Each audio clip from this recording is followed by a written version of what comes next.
Alright, so today is Tuesday, March 17th, 2020, and welcome to another exciting science video lesson with Mr. Floyd. I'm still figuring out how I want these videos to go, and part of that means figuring out how to incorporate all of our classroom culture into them. I had to leave most of the physical aspects of our classroom behind due to the closure, but I did manage to grab a few things before I left, such as the box, which some of you are still in, the candy bear, and everyone's favorite, the mink. Anywho, for today's video lesson, we are going to continue our mini-unit on viruses by learning about something a bit dark. How to kill a virus. Viruses, for the most part, are not our friends. Viruses hijack cells, taking control of the inherent cellular machinery cells use to produce proteins and nucleic acids, and viruses then use these structures to make the proteins and nucleic acids they themselves require to be able to replicate and thus self-assemble. There are some positive aspects of them that will be addressed in a later video, but they essentially exist to destroy cells. And we need cells. Without them, we wouldn't even be.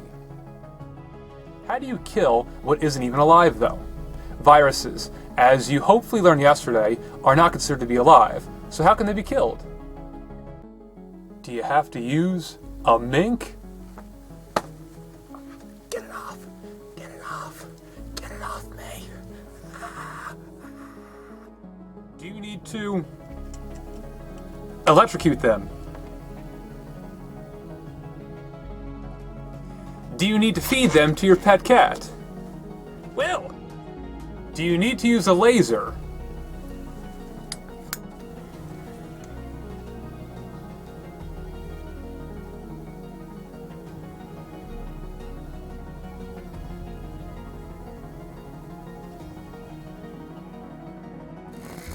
Or do you have to use the Floyd blaster?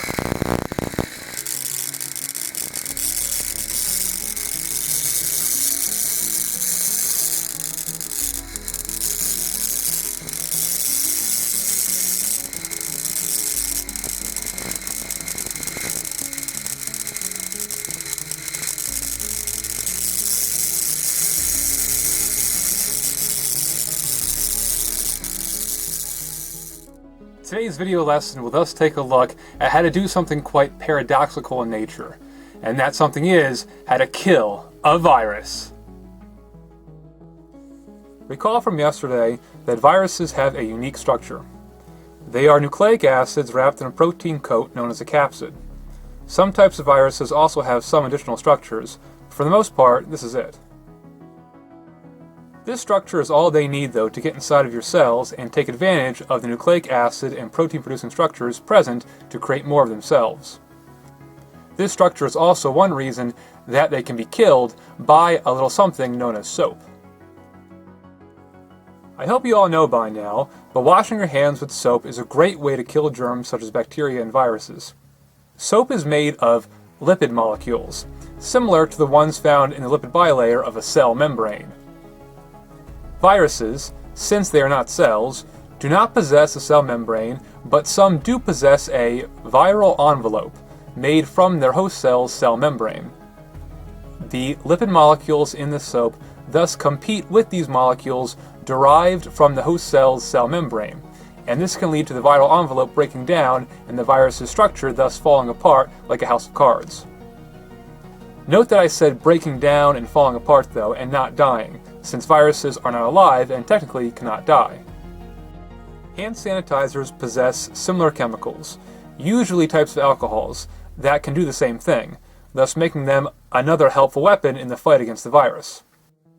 A lot of people say that soap-based hand washing with warm, not cold, water is best as well, and while this appears to still be up for debate, it does bring me to my next point. Along with soap-based hand washing and hand sanitation, some cleaning products like Lysol wipes and Clorox have chemicals that can also kill viruses. What else can kill a virus besides soap and other types of chemical cleaners, though? Well, one main killer of viruses is you. Your own body and its incredible immune system can do the job. Your white blood cells, which can be further classified as macrophages, which swallow up and eat viral intruders, B. lymphocytes, which attack and destroy any remaining parts of the viruses killed by the macrophages, and the T lymphocytes, also called the T cells, which have the grim duty of killing cells that have been already affected by viruses. These types of white blood cells are the main killer of viral invaders. To kill more viruses, you can thus do things to boost your immune system, and there are a lot of things you can do to do this, from using colloidal silver and elderberry to more common things like eating healthy foods and getting plenty of rest. Note as well that while it may seem that the only predator a virus could have are these white blood cells, there do exist types of bacteria and even certain types of viruses that prey on other viruses with the goal of obtaining raw biomolecule materials from them. These viral predators, known as virophages, were first discovered in a cooling tower in Paris, France, co-infecting another giant-sized virus. There's one more viral killer out there though, and that is the environment. Recall that since viruses are not alive, they cannot respond to changing environmental conditions in order to stay in homeostasis. Temperature changes, physical impact, heat, and even sunlight can render a virus inactive by destroying its viral envelope or just damaging its internal machinery. This is why some viruses do not remain infectious for very long outside of a host.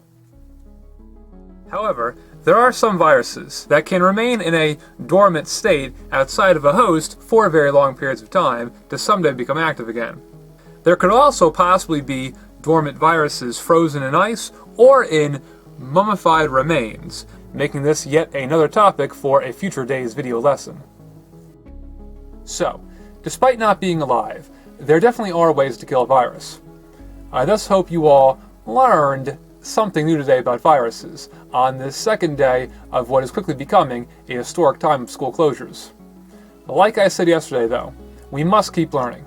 It is quite literally a matter of life and death, since knowledge is the only thing powerful enough to protect us from the unknown. There are going to be a lot more of these video lessons in the coming days due to the statewide school closure. So please subscribe to ChaseFloydInc and turn on notifications so you'll be able to see every new video when they're released. While you're here, please check out all of my other great videos as well, and share this video with any friends that you think might enjoy it. It is going to be an interesting couple of weeks, so you gotta use your time wisely and try to learn something each and every day. With that being said, bell or no bell, we still work bell to bell in Mr. Floyd's class, even during crazy times like these. So, I hope you learned a lot today, and I will see you all tomorrow for another exciting video lesson.